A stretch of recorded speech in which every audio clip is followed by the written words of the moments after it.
blasfemie, nu alta. E prima dată când testez și pot să recomand chiar, cu o mică strângere de inimă, o mașină cu motor pe benzină. Și nu numai. Acesta este un plug-in hybrid, adică are și baterie. Este mașina perfectă de tranziție pentru cei care nu sunt pregătiți să treacă la o mașină electrică, dar vor una plus un motor pe benzină. Acesta este un Lynk & Co 08 și este una dintre cele mai tari mașini chinezești de care nu ai auzit niciodată. Și dacă o să faci un minimum de cercetare, o să descoperi că împarte destul de multe cu Volvo și este o alternativă inclusiv la un BMW X3 plug-in hybrid. Este o mașină de lux, mascată într-un brand de volum, exact cum îți spuneam, chinezesc. Astăzi o să conducem Lynk & Co 08, o mașină care promite autonomie de peste 1000 de kilometri și chiar livrează.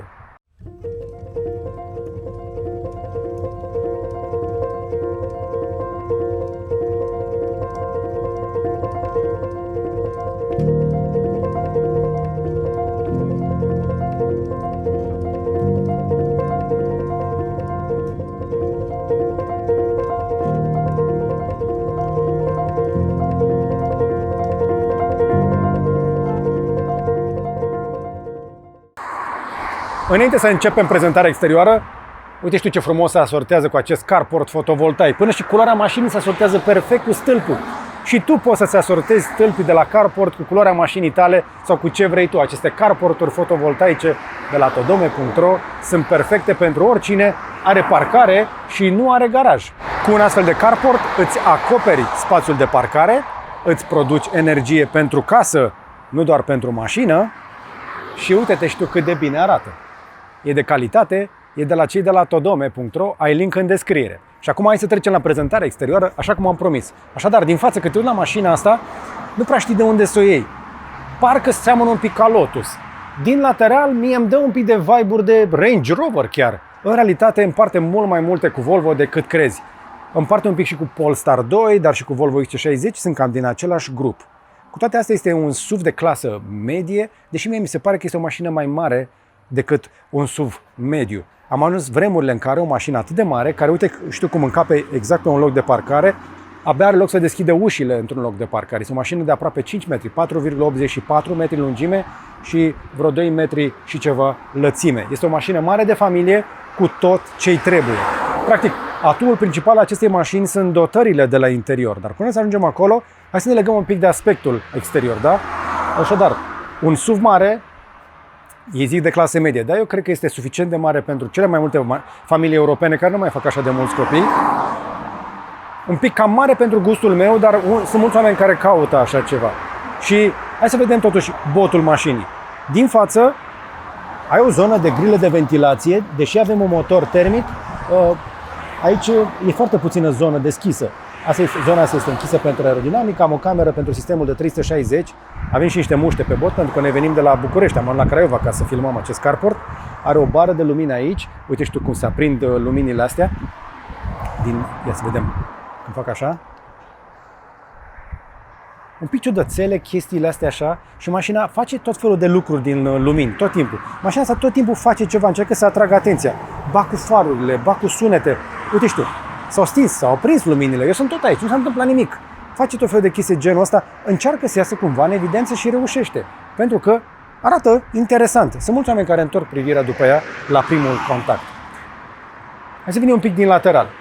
Jantele astea arată spectaculos pe 21 de inci. Noi avem nivelul de echipare superior, unde vei primi în standard jantele astea mari pe 21, mai există o versiune de echipare pe 19. Sunt superbe, așa cum sunt. Și sunt și, vă spuneam, mai ales aerodinamice, că sunt închise. Mașina în cea mai mare parte a timpului nu prea are nevoie să răcească roțile, că o să facă și regenerare. Mașina asta are personalitate duală. Este un pic ambivalentă. Nu se poate hotărî dacă e mașină electrică sau dacă este termică, nici măcar hibridă nu prea vrea să fie. O să aflăm asta când o să o conducem. O să vezi din lateral inscripția Lynk & Co. Scuzați praful de pe mașină, dar conducem prin România. Și, încă o dată, silueta asta de SUV mediu, crossover, compact, cum vor ei să-i spună. Elementele astea glossy în partea de jos și mânerele escamotabile. Îmi plac mânerele de la mașina asta, care sunt așa cum ar trebui să fie. Înțelegi ce vreau să zic? La mașina aia de acolo e mai complicat, nu prea poți să faci chestia asta. N-ai cum. Trebuie să apeși, să aștepți, să se întâmple lucruri. Sunt oameni care vor mâneri adevărate, nu vor doar butoane. Și ăsta poate fi și un mâner adevărat. Și ușa asta sună chiar bine. Nu? Nu sună rău pentru o mașină chinezească. Ușa din spate, iarăși, un acces foarte bun, o să ajungem și acolo. Iar aici, pe dreapta, avem... Hai să încercăm să o convingem să se deschidă. Nu vrea să-mi deschidă bușonul de la rezervor, cred că decât din mașină. Aici se bagă carburant gen pipi de dinozaur. Știți voi, benzină? N-am ajuns încă să pun benzină, o să vă arăt rezervorul. Eu conduc mașina de o săptămână, încă n-am luat la benzină. După care am iarăși Link & Co aici și bara asta de lumină. Și toată zona asta de aici de pe spate, uite știu ce bine arată. S-a făcut un pic de risipă de design frumos în partea asta. Venind către spate, în loc de o bară, am o grămadă de dinți de genul ăsta, care fac mașina să pară destul de futuristă. Logo-ul Link & Co, cei care au mai mers prin Occident au văzut Link & Co 02. Acesta este una dintre primele ocazii când vei vedea un 08. 02 este complet electrică, o să o conduc și pe aia abia aștept. 08 este o apariție mai recentă la noi. E în China, lansată din 2023. Au vândut peste 100.000 de bucăți. La noi abia acum, în iunie, a ajuns în Europa. Mai au și alte modele, dar acesta este cel mai recent care să ajungă la noi. Aici, partea asta de portbagaj s-ar putea să nu vă impresioneze foarte tare. Avem doar vreo aproape 500 de litri și asta în condițiile în care folosești toată zona de încărcare de la podea până aici sus. Nu e cel mai mare portbagaj pe care l-am văzut, pentru că aici de desubt nu o să găsești mare lucru, sunt doar niște cabluri. Mașina asta pe dedesubt, o să încerc să vă adaug eu o poză de pe site-ul lor, este foarte complicată. Ea este în formatul ăsta de SUV plug-in hybrid pentru că în podeaua ei, la mijloc, între roți are baterii și are un motor electric responsabil pentru puntea față și unul termic pentru puntea spate. Astea cel puțin sunt observațiile mele atunci când am condus-o și este multă putere pusă pe față la mașina asta pentru că cea mai mare parte a timpului va merge în mod electric. Dar asta face și spațiul nu foarte generos, cel puțin la partea de depozitare. Uite, hai să încercăm să ridicăm capota. Aici avem motorul termic. Aici o să bagi ulei, ai antigel, ai tot felul de fluide și bate și un ventilator pe aici pentru că mașina în momentul ăsta este și la încărcare, există și un invertor, există și un modul de electrice. Uite, aici avem un inverter la cum arată chestia asta. Pentru că bateriile sunt de desubt. Ce mi se pare mie însă foarte interesant asta este că am aici motorul termic, dar propulsia ajunge pe puntea spate. Sper că nu greșesc. Dar percepția mea a fost de fiecare dată când am plecat de pe loc, am plecat în electric cu puntea față, care face eforturi mari să păstreze aderența, pentru că am 208 cai pe față. Este enorm pentru o mașină electrică în combinație cu motor termic. Pentru că pentru o mașină electrică obișnuită ne-am obișnuit să auzim cifre de peste 300. În combinație între cele două motoare o să sărim spre 340 și ceva de cai. Lucrul ăsta, încă o dată, se simte atunci când conduce mașina și nu prea. Are un pic de comportament scandinav, așa, dacă vreți, la condus. Dar la exterior, cam asta este mașina. Hai să vorbim totuși un pic despre spațiul de pe locurile din spate. Deschide tu ușa de aici. Reușești să intri? Stai un pic, trebuie să completez chestia asta. Hai pic pe partea cealaltă. Dacă pe dreapta avem bușonul de carburant, pe stânga avem conectorul pentru încărcare Type 2, dar și CCS. Eu în momentul acesta încarc mașina de la carportul fotovoltaic și din testele mele mașina reușește să tragă pe Type 2 10 kW constant, ceea ce asigură o încărcare teoretic completă în 4 ore și puțin. Pentru că avem baterie de 40 de kWh. Nu o să-ți vină să crezi. E prima dată când mă minunez la bateria unei mașini plug-in hybrid. Este cea mai mare autonomie electrică pe o mașină care are și motor pe benzină din cât am auzit până acum. Mi-a scăpat mie vreuna? Da? Și tocmai de aia cred că dacă tot ești în tranziție, o mașină de genul ăsta s-ar putea să te ajute pentru că în cea mai mare parte a timpului o să mergi electric și o să mergi și în confort. Hai să vă arăt.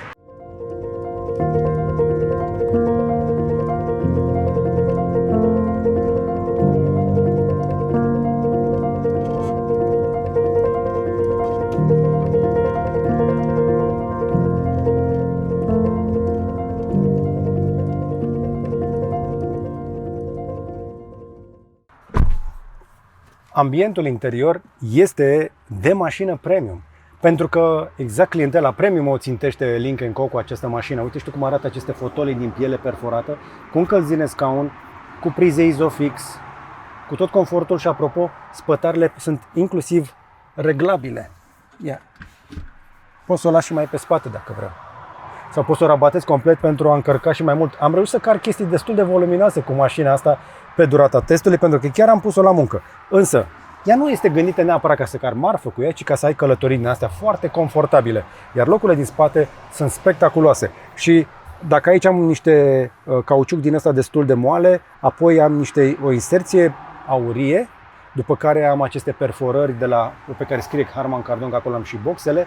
Păi uite și tu ce bine arată butonul de la închis și deschis geamul. Și ce am observat, o chestie interesantă, trebuie să apeși invers față de cum te-ai obișnuit. Dacă vrei să coboare geamul, trebuie să dai înainte. Și dacă vrei să se ridice, tragi către tine. E un pic ca la Mac, e pe dos. Apoi ai un mâner în care poți să bagi mâna, se simte ergonomic la mână și ca să deschizi ușa, ai buton. Dar spre deosebire de Tesla, butonul e pus unde trebuie și este intuitiv. Oamenii vor ajunge acolo cu degetul mare când vor să deschide ușa, adică așa. Nu e mai intuitiv așa? Poate învață și Tesla ceva de la chinezi. Și mai am un spațiu de depozitare în ușă și aici mai am inclusiv un buton de rezervă pentru cei care s-au panicat. Uite-l aici, spre exemplu, butonul de urgență, să deschizi ușa manual dacă nu a funcționat butonul pe electric. Apoi încă un difuzor Harman Kardon. Mașina are 21 de boxe, mai are cârlige, mai are tot felul de sisteme de prindere. Moștenirea asta scandinavă, experiența acumulată mai ales de la Volvo, se simte în mașina asta. Uite și tu ce bine arată și scaunele frumos lucrate, cu buzunare, cu finisaje bune, cu aceste culori de cafea, chestii care sunt foarte atrăgătoare pentru cei din Europa. Uite, știu inclusiv difuzoarele astea de aici de la șofer, iar tetiera șoferului are propriul ei difuzor. De aia sunt 21. N-am mai întâlnit așa ceva de la Geely Exchange, care e în același grup. Și de plafonul acesta panoramic care se deschide complet, uite cam așa. Nu doar că se deschide parasolarul, se deschide și o trapă uriașă. Vrei să știi cât de uriașă? Uite, cam atât de uriașă. Am ieșit cu totul aici. Lucru pe care nu-ți recomand să-l faci atunci când conduci mașina la drum lung. Am inclusiv plasă pentru insecte în partea din față. O chestie, încă o dată, premium. E mare, e spațioasă și are inclusiv ambiții de un pic de cupe. Chiar cabrio pe alocuri. Cu excepția zilelor foarte călduroase, când te vei bucura că poți să tragi trapa la loc și parasolarul, lucru care nouă ne lipsește la Tesla. Ce am apreciat foarte mult este că mașina devine foarte liniștită, silențioasă în momentul în care închizi toate ușile și toate geamurile. Uite, dacă tu ești, spre exemplu, la foaia de sticlă și o să vin pe partea ta și uite cât de ușor poți să trec dintr-o parte în alta. Deci, deși are motor termic, au reușit să facă tunelul de transmisie ușor de folosit. Avem o foaie de sticlă groasă. Nu este dublată, dar este mai groasă decât ce te-ai obișnuit să vezi. Și este și fumuria, adică are tratament termic. Toate suprafețele vitrate de aici încolo, inclusiv trapa, au tratament termic, iar deși mașina este un cupe, adică nu are ramă, sticla asta este și ea suficient de groasă și deși aparent nu este din două foi, cum ne-am obișnuit să vedem, este suficient de bine insonorizată. Este surprinzător de bună calitatea la finisaje și la îmbinări. Nu am văzut, să zicem așa, lufturi și chestii pe unde să se încapă degetul la îmbinări. Iar niște atingeri foarte faine sunt și aceste oglinzi, spre exemplu fără ramă, care se repetă la oglinda retrovizoare a șoferului. Și hai să mă mut un pic pe locul șoferului. Ambientul șoferului este foarte luxos. Este premium. Hai să zic, ok, poate exagerez când zic foarte luxos, dar deși este minimalist, este confortabil, este premium, se simte că este gândit mai ales pentru europeni, ci că cei de la Lynk & Co ar targeta în China tinerii rebeli.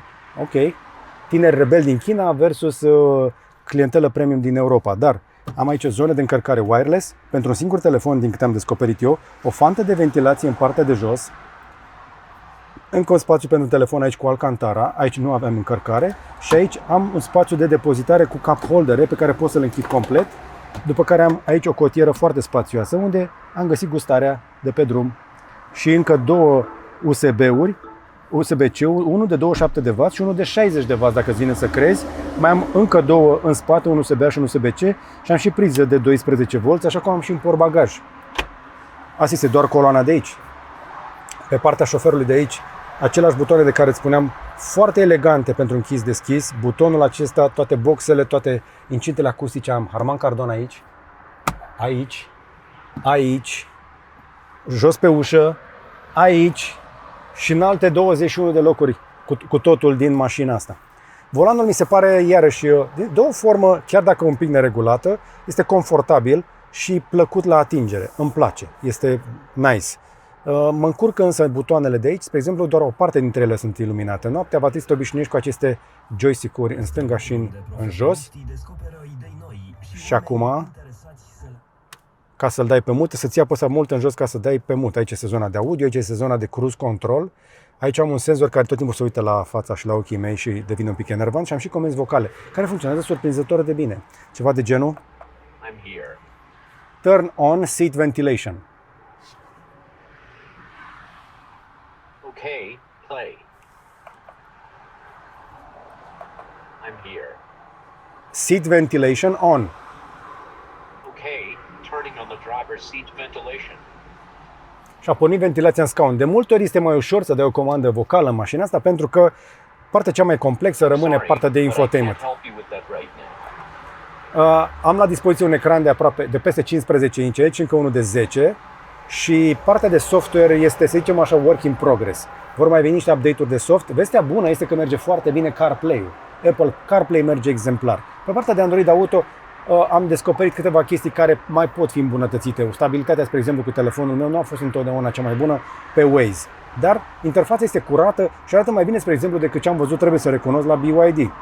Însă este mai slabă decât ce am văzut, spre exemplu, la Tesla sau la alți producători europeni. Însă mașina are 5G, acum arată 4G, dar știe inclusiv 5G, are și Wi-Fi, vă spuneam, CarPlay, Android Auto wireless, că au primit ultimul update de firmware și o mulțime de setări pe care le vei căuta aici, într-un meniu altfel destul de bine organizat. Simplu și intuitiv, dar va trebui să înveți câteva lucruri. Primul lucru, când vii în mașină, cauți setările, te duci la Assist și o să descoperi că mașina asta vrea să te țină cu forța în viață împotriva voinței tale. Are o grămadă de sisteme de asistență în permanență active și, spre exemplu, ăsta este cel mai enervant. O secundă, dacă nu ești atent la drum, mașina o să bingăne și o să testăm chestia asta când o să plecăm. Când se schimbă viteza, iarăși, o să facă tot felul de sunete. Când orice mașină se apropie de tine sau tu te apropii prea tare de orice altă mașină, o să devină hiperactivă. O altă chestie în plus pe nivelul ăsta de echipare este camera de selfie. Încă nu am reușit să accesez camera asta de selfie. Ci că o să vină printr-un update de firmware, vine în plus pe lângă vederea 360 a acestei mașini, care îmi permite, unde este aici, 360, se activează automat de fiecare dată când urc în mașină și interfața se mișcă foarte bine. Am vizibilitate excelentă în toate unghiurile, însă nu băga mâna în foc pentru tot ceea ce vezi în animația asta, bazează-te și pe senzorii de parcare, care și ei urlă când te apropii de orice obstacol. Urlă. Deci se aprind LED-urile astea, bingăne cu roșu, face sunete. Mașina are oroare să se apropie prea mult ea de obiecte sau de oameni și invers. Adică vrea să te țină în viață cu orice preț. Vă spuneam eu de moștenirea aia de la Volvo, se simte aici. Și să nu uit, am manete. Am manete de drive, reverse, parking și de semnalizator și de spălat parbrizul în stânga. Ecranul din mijloc de acolo e mai bun decât la alții. Asta e partea bună. Este un pic însă complicat. Am niște probleme, spre exemplu, să navighez, să găsesc consumul instant. Nu am găsit consumul instant în mașina asta, dar pot să văd niște medii, pot să văd viteza, pot să văd ce spun niște senzori, dar am momente când bingănele de care vă spuneam nu se suprapun cu o alertă vizibilă în ecran. Mai clipește câte un indicator, dar sunetul nu vine întotdeauna. M-am lungit, nu, cu chestiile astea? Hai mai bine să mă opresc. Mai bine mă opresc aici. Hai să lăudăm interiorul, da? Harman Kardon peste tot. Piele cafenie frumoasă, perforată, scaune încălzite și ventilate, confortabile, piele cu alcantara pe aici, tetiere foarte faine, tetiere cu difuzor la șofer, un ambient scandinav și lumină colorată în bord.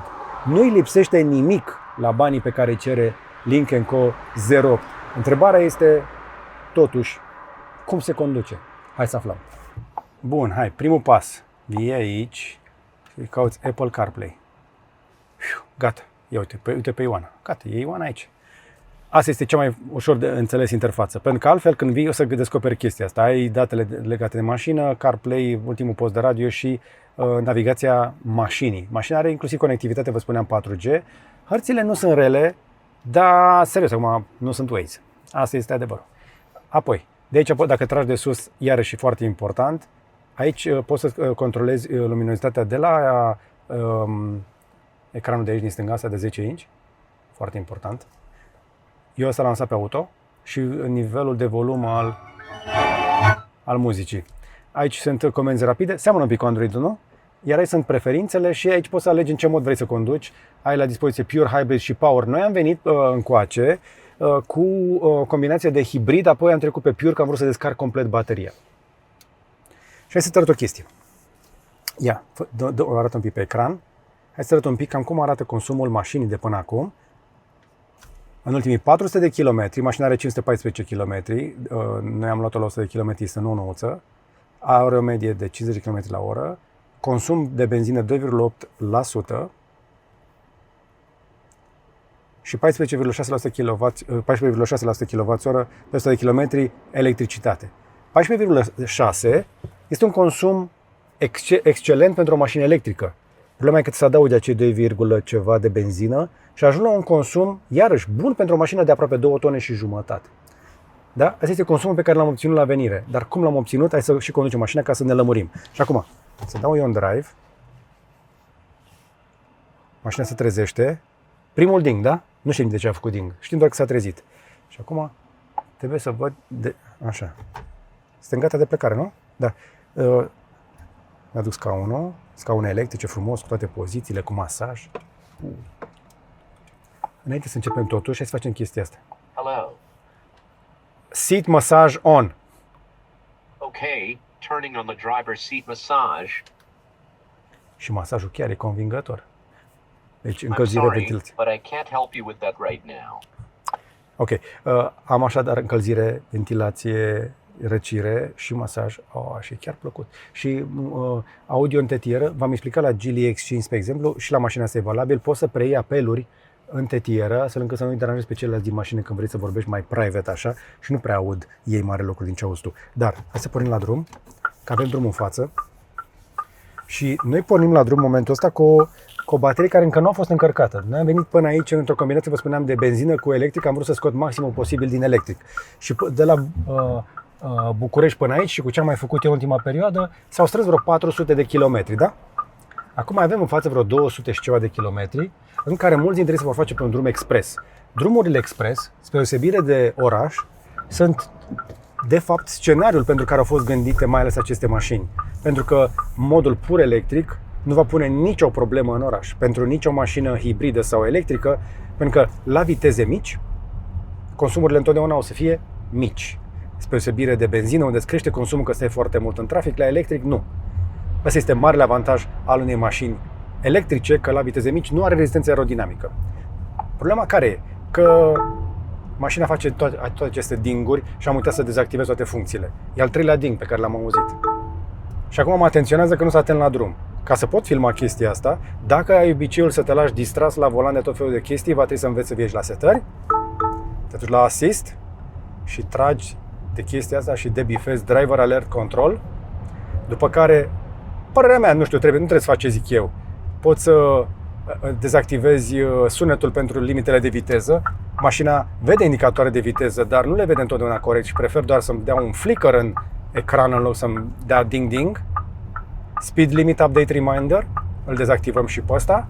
Și celelalte le-aș cam lăsa, deși mașina, din ce am observat eu, are o tentație foarte puternică de a interveni foarte devreme în orice situație. Hai să mergem acasă, să dăm drumul la navigație. Noroc că avem, vă spuneam, CarPlay. De aici înainte o să mergem așadar în condiții de drum, însă între localități. Și acum merg cu 70 într-o zonă de 70. Mașina merge în momentul ăsta pur electric și este perfect silențioasă și este confortabilă și este ce trebuie. Deși este grea, își maschează puterea foarte bine și chiar și atunci când motorul termic pornește, nu o să o auzi. Vreți să vă arăt? Ia să ieșim noi din chestia asta un pic. O să dau aici în modul Power și modul Power a pornit motorul pe benzină. L-ai auzit? Nici nu l-ai auzit, nici nu l-ai simțit. Mi se pare că este cea mai bine implementată combinație de termic cu baterie într-o mașină, nu doar pentru autonomia exemplară a acestei mașini, ci și pentru această liniște de la bord. Bă, este super silențios. Uite, hibrid. Și acum m-am trecut în electric. Când ai dat pe Pure, nu auzi diferența. Nu se aude când treci dintr-un mod în altul. Deci, bravo celor de la Lynk & Co pentru implementarea asta exemplară. Exemplară. Deci, partea de combinație de termic cu baterie, pe partea asta de confort, de insonorizare și de percepție a felului în care se livrată puterea este foarte bună. Asta este partea de laudă. Minusuri acum. Mașina este un fel de 4x4, dar nu prea. Vă spuneam că am motor electric pe față și termic trimite puterea pe spate. În momentul în care acum sunt în electric, dacă o calc tare, mai ales la plecarea de pe loc, mașina are tentația aproape să rupă aderența. Fiind grea, lasă greutatea pe spate și roțile pierd un pic de aderență. Sunt situații în care dacă o să pleci cu un pic de scârț, dacă te grăbesc, spre exemplu, să ieși de pe o stradă secundară, poate să ții de volan, pentru că dacă trage doar fața în modul pur electric, există riscul ca mașina să nu păstreze exact cum trebuie traiectoria, mai ales când anvelopele sunt reci sau asfaltul este umed sau rece. Deci mare atenție! Sunt peste 200 de cai, 208 cai pur electrici pe față, mașina se poate conduce, inclusiv în regim de autostradă, până pe la vreo 120 de km la oră, cel mai eficient, în modul pur electric. Nu-i plac ei 120 la oră, dar e ok și la 110. Așa că, dacă vrei să conduci pur electric, asta e limitarea pe care trebuie să o știi. Baterie de 40 de kWh, un motor suficient de puternic de vreo 200 și ceva de cai, putere doar pe puntea față în modul pur electric și așa vei face cel mai probabil naveta în cea mai mare parte a timpului, dacă nu vrei să dai banii pe benzină. Pentru că dacă vrei să începi să dai banii pe benzină, o să dai în modul hibrid și va intra motorul pe benzină atunci când se termină bateria, sau în modul power și o să meargă în permanență cu ajutorul motorului termic, din câte am văzut eu de 1,5 turbo benzină, care mai adaugă încă vreo 150 și ceva de cai. Secundară putere la aceste mașini, pentru că din câte am văzut eu, puterea este destul de filtrată. Ce înseamnă asta? Mașina este temperată și nu vrea să se comporte sportiv. Suspensiile sunt soft, este bine insonorizată, comportamentul scandinav de care vă spuneam este prezent și la modul în care livrează puterea și răspunsul la accelerație. Frânează mult mai tare decât accelerează. Da? Suntem de acord? Da. Dar este super confortabilă. La capitolul ăsta nu ai ce să reproșezi. Este percepția mea, cel puțin la condus, până în momentul ăsta, este că este o alternativă la Volvo XC60. Acolo o simt. Acolo o simt eu. Nu? Cam așa, doar că nu recunoști încă marca, nu știi despre cine e vorba. Și acum, hai să intrăm un pic totuși pe centura Sud Craiova. Mare bucurie pe capul meu să putem merge noi și pe centura, dar și pe drumul expres, numărul 12, care era foarte așteptat aici și trebuie să felicit constructorul că a făcut o treabă exemplară. L-am lăudat și pe Instagram. Eu vreau să iau un interviu cu domnul Umbrărescu. Dacă aude cineva la UMB, chiar aș vrea să iau un interviu. Mi-ar plăcea. Serios. Eu sunt fan. Bine, hai să vedem. Deci, în momentul în care conduci, ce se întâmplă? Părerea mea, trebuie să te relaxezi. Mașina recunoaște indicatoarele, am o grămadă de informații aici. Ce mă interesează pe mine este, în primul rând, în partea de stânga, jos acolo, am autonomia combinată între benzină și electric. Mi-arată 300 de ceva vreme că am consumat foarte puțină benzină din rezervor. Așadar, aș mai avea 350 de km, pentru 231 nu mă stresez. Aș fi putut să fac drumul ăsta fără probleme cu aproape orice mașină electrică, dar puțini oameni se împacă cu ideea că chiar poți să ajungi și să te și întorci de la Craiova cu o mașină electrică. Și atunci, plug-in hybrid, da? Deci știu că am curent în baterie, știu că am și benzină, am viteză, în stânga acolo pot să văd dacă motorul termic este pornit, în momentul ăsta nu este. Tot ce trebuie să mai fac, apăs o dată aici și activez modul de conducere asistată, Highway Assist. E un fel de nivel 2 de autonomie în care mașina ține banda și distanța față de mașina din față. Pentru că eu dacă acum o să dau, uite, am limitare de 90, mă duc la 90. Avem un camion în față care merge regulamentar cu 89-90. O să ajungem în spatele lui și din momentul ăla mă relaxez pentru că știu că n-am unde să mă duc mai repede atât și dacă vreau să conduc legal, cam aici sunt. Mașina ține bine banda, însă o să necesite întotdeauna atenția ta. Mașina asta, la cât de mare este, părerea mea este că trebuie să o iei și pentru drumuri lungi, că de are nu doar baterie mare, are și rezervor și cei de la Lynk & Co se laudă că este SUV-ul cu cea mai mare autonomie din Europa, peste 1000 de kilometri. Da, poți să ajungi la 1000 de kilometri dacă chiar nu vrei să te oprești și atunci, pentru drumuri lungi, cam asta va trebui să obții. La ce fac eu în momentul ăsta, mașina ar fi bingănit de mult. Așa că trebuie să fii atent la drum și să te relaxezi. Dar să fii atent la drum. Dar să te relaxezi. Dar să fii. E ciudat, nu? Scandinav, relaxat, confort, siguranță, dar să fii atent și bingăne într-una. Și poate ce te obișnui cu ideea, îți pui un audiobook, îți pui muzică și se va auzi excelent în sistemul acesta de, încă o dată, 21 de boxe într-o mașină chinezească. Cu trapă, cu vizibilitate bună, cu filtrare aluminii din exterior, cu confort. Zgomotul de la trenul de rulare este foarte, foarte redus și la 80 de km la oră pot să vorbesc oricât de încet și se aude clar. Este o mașină confortabilă? Este.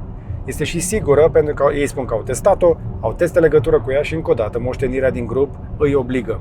În rest, nu mai am foarte multe lucruri de spus în legătură cu comportamentul dinamic al mașinii, dar trebuie să te atenționezi, să-ți amintezi de ce ți-am spus mai devreme. Că 2 tone și jumătate, ok, ne-a luat cineva fața, a frânat singură și a dat seama, 2 tone și jumătate necesită nu doar atenție, ci și sisteme avansate de siguranță. Mașina asta are un ADAS destul de avansat.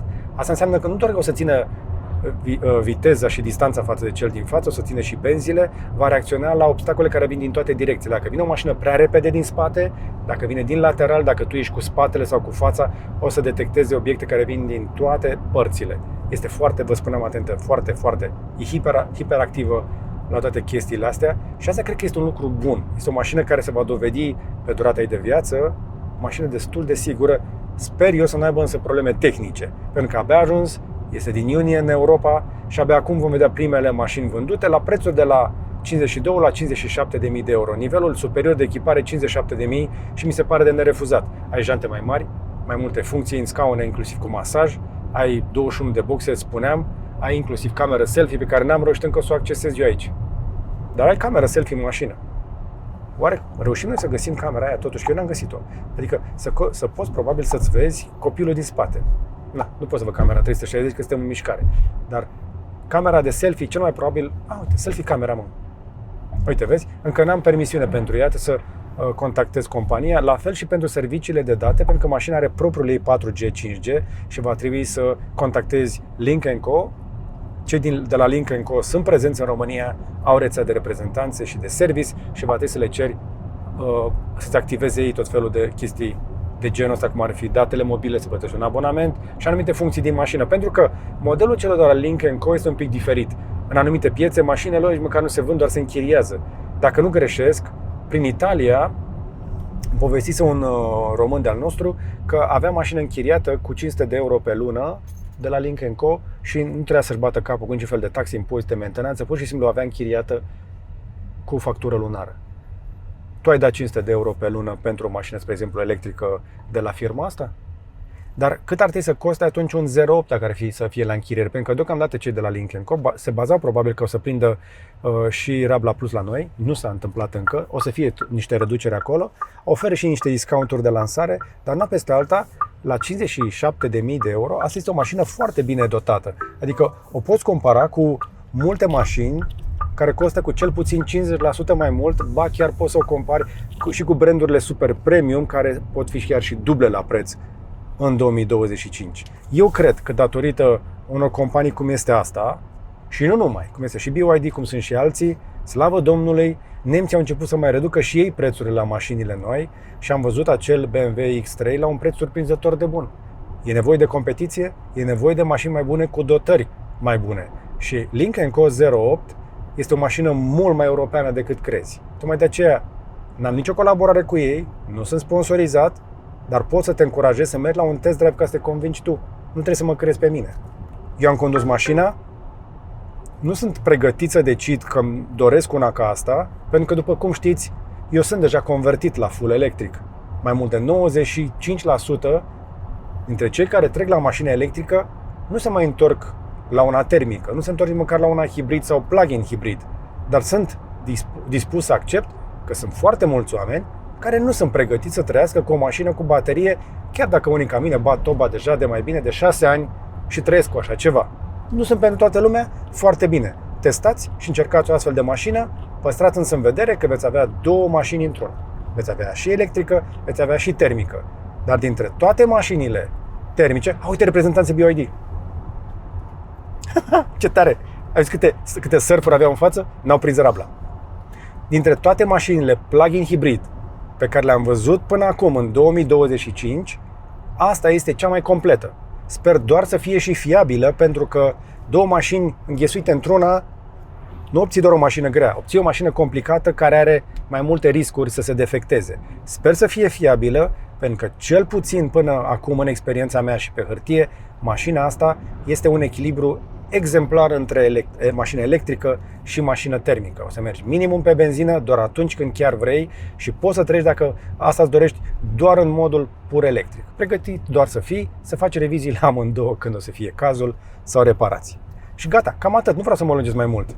Sper că v-a fost de folos ce ați auzit. Da, se confirmă autonomia legendară pe care o comunică Lynk & Co, însă 0.8 nu o să trăiești cu ea cu consum de 1% în realitate. Poți să treci consum de 0% dacă mergi pur electric și faci naveta în fiecare zi, pentru că ai din bateria lor 200 de kilometri reali. În condiții de navetă în oraș și în afara ei, dar fără autostradă. Pe autostradă autonomia o să fie ceva mai mică. Dacă o să mergi cu bateria aia fără să o încarci, o să ajungi destul de repede la motorul termic și acolo consumurile o să fie mult mai interesante. Eu cred că mașina asta o să consume peste 10%, dar nu am testat lucrul ăsta, deci cred că aș putea să o fac. Și o să revenim noi cu niște impresii puțin mai încolo. Totuși, ai două vorbe de bine. Deci combinația asta de benzină cu electric are un răspuns dinamic surprinzător de bun pe serpentine, spre exemplu, când îi ceri. Singura chestie este că trebuie să-ți aduci aminte că mașinile astea au nevoie de un pic de convingere. Știi să faci asta. Până vine turbina, o secundă jumătate atâta durează. Dar după aia livrează putere. Nu uita însă încă o dată greutatea, dar cu toate astea sunt peste 350 de cai putere, combinație de benzină cu electric, mai mult decât suficient. Mașina asta poate fi și distractivă, se poate conduce și repede, deși nu asta își dorește de la viață. Și cu ocazia asta pot să vă zic și consumul. Hai să zicem că am mers în modul power, ca să zic așa, în care am stat cu motorul termic pornit la drum lung. Ce ziceam? Consum de peste 12%. Nu mi se pare 100% concludent, dar este realist. Când o să mergi cu un motor de 1.5 turbo pe o mașină de 2 tone jumate, nu ai cum să stai sub 10 la consum. E imposibil pe benzină. Tocmai de aia trebuie să conduci mașina asta într-un mod electric sau neapărat hibrid, dacă chiar vrei să te bucuri de eficiența asta, pentru că altfel, dacă o conduci doar pe benzină, o să car după tine o baterie mare și grea și un motor electric care nu te vor ajuta decât cu energia pe care ai recuperat-o la decelerare sau când cobori la vale ca mine acum. Și cam atât. Pentru a încărca totuși complet bateria, nu o să-ți fie de ajuns niciun drum, 40 de kWh nu pot fi recuperați din decelerări, va trebui să ajungi cu siguranță la o priză dacă vrei acea autonomie completă de peste 1000 de kilometri. E blasfemie sau nu este? Am condus mașină pe benzină cu baterie. Dați-mi impresiile voastre însă mai jos la comentarii. Dă un like dacă ți-a plăcut, un share să vadă și prietenii și un subscribe dacă nu ai făcut-o deja. Și până data viitoare să vă fie numai bine.